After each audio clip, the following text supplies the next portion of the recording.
Hello students, तो कैसे हैं आप सब लोग। आज हम एक इतना इम्पॉर्टेंट टॉपिक कवर करने जा रहे हैं जो केवल 11th या 12th के लिए नहीं, वो सबके लिए बहुत इम्पॉर्टेंट है। क्योंकि आप जानते हैं कि पैसे आजकल में मतलब पैसे इतने इम्पॉर्टेंट हो गए हैं कि थोड़ा बहुत पैसे से रिलेटेड बैंक वैंक का हमें थोड़ा बहुत ज्ञान तो होना ही चाहिए। तो सबके लिए बहुत इम्पॉर्टेंट है। और आज हम क्या होता है कि हम लोग को बस ऊपर ऊपर की नॉलेज होती है। मतलब जैसे कि हमें थोड़ा बहुत स्टेट बैंक के बारे में पता है, बैंक ऑफ बड़ौदा के बारे में भी पता होगा, जिला सहकारी बैंक के बारे में भी पता होगा, या और जितने भी बैंक होते हैं सबके बारे में थोड़ा थोड़ा पता होगा। लेकिन क्या है कि आज हम बैंकों का बैंक जो है उसके बारे में पढ़ने जा रहे हैं। मतलब हम केंद्रीय बैंक के बारे में पढ़ने जा रहे हैं। ठीक है, केंद्रीय बैंक क्या होता है ये हम आज जानेंगे। तो आइए शुरू करते हैं आज की वीडियो को। आज हम पढ़ने जा रहे हैं भारतीय रिजर्व बैंक, मतलब कि आरबीआई। ठीक है, रिजर्व बैंक ऑफ इंडिया इसे बोला जाता है। तो आरबीआई आज हम पढ़ने जा रहे हैं। आरबीआई है क्या, थोड़ा समझ लीजिए। केंद्रीय बैंक जो है ना भारत के केंद्रीय बैंक का नाम ही आरबीआई है। ठीक है, आरबीआई क्या है कि बैंकों का बैंक है। अब देखिए, बैंकों का बैंक इसे क्यों कहा जाता है, ये भी क्वेश्चन आ सकता है। क्योंकि ये है कि आरबीआई को बैंकों का बैंक कहते हैं। तो क्यों कहते हैं, इसलिए कहते हैं क्योंकि जितने भी बैंक हैं, चाहे वो एसबीआई है, वो बैंक ऑफ बड़ौदा है, या कुछ भी है, वो सब आरबीआई के अंडर काम करते हैं। मतलब कि क्या होता है कि एक गुरु होता है तो एक शिष्य भी होता है ना। तो जो जो गुरु है वो अपने शिष्यों को कंट्रोल करता है। वैसे ही कह सकते हैं कि जो आरबीआई है ना वो सारे बैंकों को कंट्रोल करता है। अब क्या होता है कि मैं अगर पैसे जमा करती हूँ बैंक में, तो कोई दूसरा भी तो करता है और कोई तीसरा भी करता है। ऐसे करके जितने भारत में लोग हैं सब लोग का अकाउंट होता ही है बैंकों में। ठीक है, किसी का कहीं होता है, किसी का कहीं होता है। तो इतने सारे पैसे हो जाते हैं बैंक में जमा। लेकिन उनको अगर आज हम पैसे जमा कर रहे हैं, किसी इंसान को लोन की ज़रूरत है, तो वो लोन कहाँ से देंगे। वो लोन कोई सरकार अपने जेब से तो नहीं देती ना।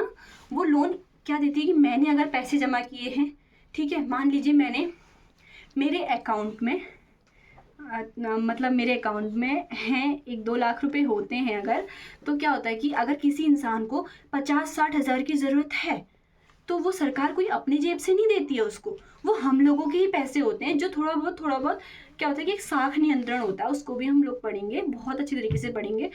तो वो क्या करती है कि पैसे, हमारे जो पैसे वहाँ जमा हैं, वो किसी अदर इंसान को लोन के रूप में दे देती है। ठीक है, तो बस यही है। अब देखिए, बैंकों का बैंक क्यों कहते हैं, मैंने बता दिया। क्योंकि आरबीआई जो होता है वो जितने भी बैंक हैं उन सबको कंट्रोल करता है, चाहे साख नियंत्रण में हो या फिर मतलब एक लोन देने की भी एक सीमा होती है ना। ऐसा तो नहीं कि बैंक में जितने पैसे हैं सब लोन में दे देंगे, ऐसा भी नहीं होगा। तो उन सबको कंट्रोल करने का काम ही आरबीआई का होता है। ठीक है, अब आरबीआई कैसे बना, कुछ आयोग बनते हैं। ठीक है, तो कैसे बना, थोड़ा इसकी हिस्ट्री जान लो। भारतीय रिजर्व बैंक में सबसे पहले चैम्बरलिन आयोग का गठन हुआ। ठीक है, चैम्बरलिन आयोग अब क्या था, थोड़ा बहुत इसके बारे में भी पता होना चाहिए।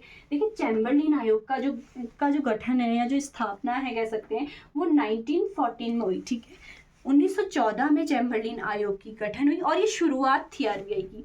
मतलब आरबीआई के गठन होने की शुरुआत चैम्बरलिन आयोग को माना जाता है। ठीक है, जबकि इसमें क्या हुआ था, देखिए इसमें bank of Mumbai, bank of Madras और बैंक ऑफ बंगाल, इन तीनों बैंकों को ना मर्ज कर दिया गया था। मर्ज मतलब बैंक तो 3 थे, कौन कौन से थे। बीओएम का मतलब है बैंक ऑफ मुंबई, बीओएम का मतलब बैंक ऑफ मद्रास, बीओबी मतलब बैंक ऑफ बंगाल। इन तीनों बैंकों को ना मर्ज कर दिया गया। मर्ज मतलब इन तीनों बैंकों को ना एक ही कर दिया गया। इन तीनों बैंकों से मिलकर एक बैंक की जो है स्थापना की गई और उस बैंक का नाम रखा गया इंपीरियल बैंक। ठीक है, इंपीरियल बैंक रखा गया। इंपीरियल बैंक, अब ये भी एक बहुत ही मतलब एक नंबर में पूछा जाता है कि इंपीरियल बैंक की जो स्थापना है वो कब हुई थी। तो 1921 में हुई थी। और कैसे हुई थी, bank of Mumbai, bank of Madras और बैंक ऑफ बंगाल को मर्ज कर दिया गया था और इंपीरियल बैंक की स्थापना हुई। ठीक है, अब चैम्बरलिन आयोग एक आयोग था। ठीक है, इसके अंदर ही इंपीरियल बैंक हमने पढ़ लिया। अब दूसरा जो आयोग बना, ठीक है, इन तीनों को मर्ज करा, इंपीरियल बैंक बनाया। ठीक है, उसके बाद फिर क्या हुआ, हिटलर यंग आयोग बना। एक हिटलर यंग आयोग जो बना वो 1926 में बना। अब हिटलर यंग आयोग क्या था, थोड़ा इसके अंदर भी लिखेंगे। हिटलर यंग आयोग एक ऐसा आयोग था ना कि मतलब इसका पहला ऐसा कमीशन था ये जिसने केंद्रीय बैंक के रूप में आरबीआई की मांग की। ठीक है, सबसे पहली बार आरबीआई की मांग हुई इसमें। ठीक है,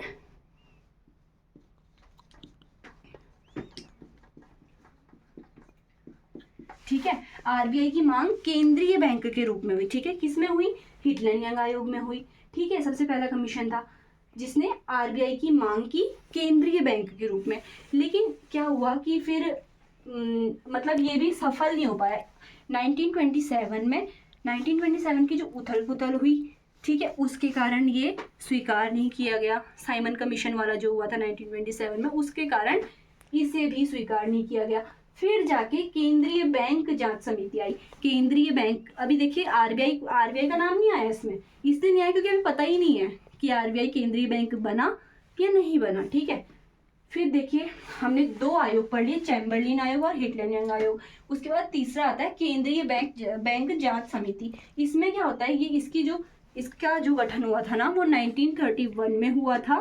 ठीक है, और 1934 में इसमें एक एक्ट लाया गया। 1934 में एक एक्ट लाया गया जिसे आरबीआई एक्ट बोला गया। ठीक है, आरबीआई एक्ट कब आया? अब एक बात और भी ध्यान में रख लीजिए कि आरबीआई एक्ट अलग है और आरबीआई की जो स्थापना है वो अलग है। ठीक है, अगर पूछते हैं कि आरबीआई एक्ट कब आया तो 1934 में आया। ठीक है, किस में आया? देखिए, केंद्रीय बैंक जांच समिति का गठन हुआ, 1931 में गठन हुआ, 1934 में आरबीआई एक्ट आया और 1935 में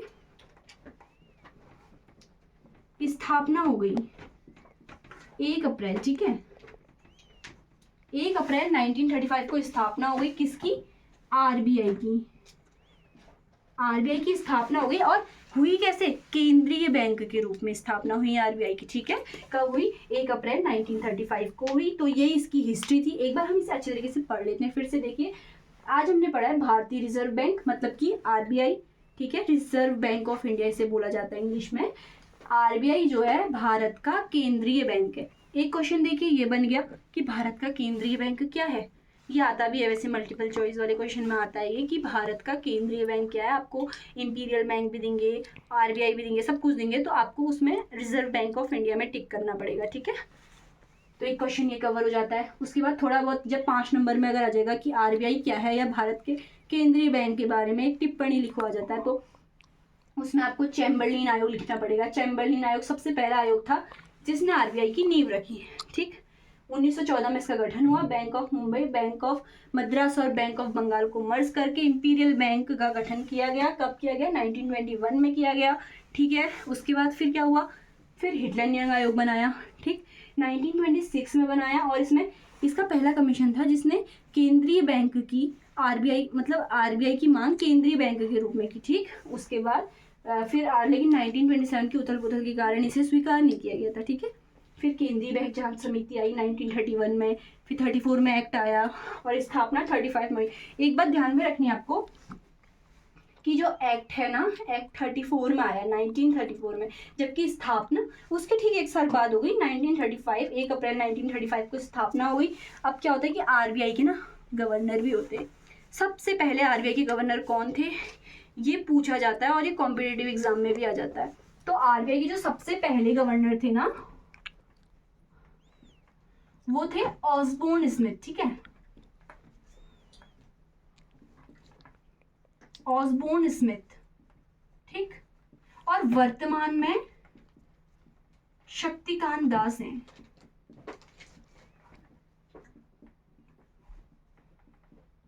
ठीक है, ये शक्तिकांत दास है। आपने कोई भी नोट देखा होगा ना, आप देखना आपके पास जो भी नोट होंगे ना उसके नीचे ऐसे एस करके दिखता है, तो वो शक्तिकांत दास के सिग्नेचर होते हैं। और एक बात और है, देखिए सब चीज में सारे जितने नोट होते हैं ना उसमें आरबीआई के गवर्नर के सिग्नेचर होते हैं, सिवाय 1 रुपए के नोट को छोड़ के। ठीक है, 1 रुपए के नोट में आरबीआई के गवर्नर के सिग्नेचर नहीं होते हैं, बाकी 10 का 20 का इन सब में आरबीआई के गवर्नर के ही साइन होते हैं। ठीक है, जो कि शक्तिकांत दास है वर्तमान में, और जो सबसे पहले गवर्नर थे वो ऑसबोर्न स्मिथ थे। ठीक है, ये आपने समझ लिया।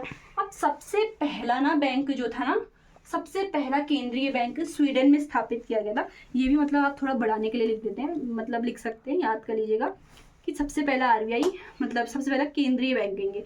सबसे पहला केंद्रीय बैंक स्वीडन में खोला गया, ठीक है। बैंक का नाम जो विश्व में सबसे पहला केंद्रीय बैंक स्वीडन में खोला गया, स्वेरिगेस रिक्सबैंक, ठीक है। बाकी इसके बहुत सारे कार्य होते हैं। हल्का आरबीआई का एक हल्का इंट्रोडक्शन टाइप का था, इससे रिलेटेड वीडियो भी आएगी, मतलब उसमें इसके जो कार्य हैं उन सबको हम अच्छे तरीके से पूरा पढ़ लेंगे। अभी तो हल्का फुल्का समझा दिया बस। और एक साख नियंत्रण है, बहुत ही इंपॉर्टेंट है, CRR SLR, मतलब इतनी सारी चीज़ें होती हैं, उन सबको आपको पढ़ना पड़ेगा, बहुत ही इंपॉर्टेंट है और पूछे भी जाते हैं और पक्का आएगा, देखना बैंक वाले से तो एक पक्का आता है, ठीक। तो आज की वीडियो में इतना ही। Thank you so much for watching.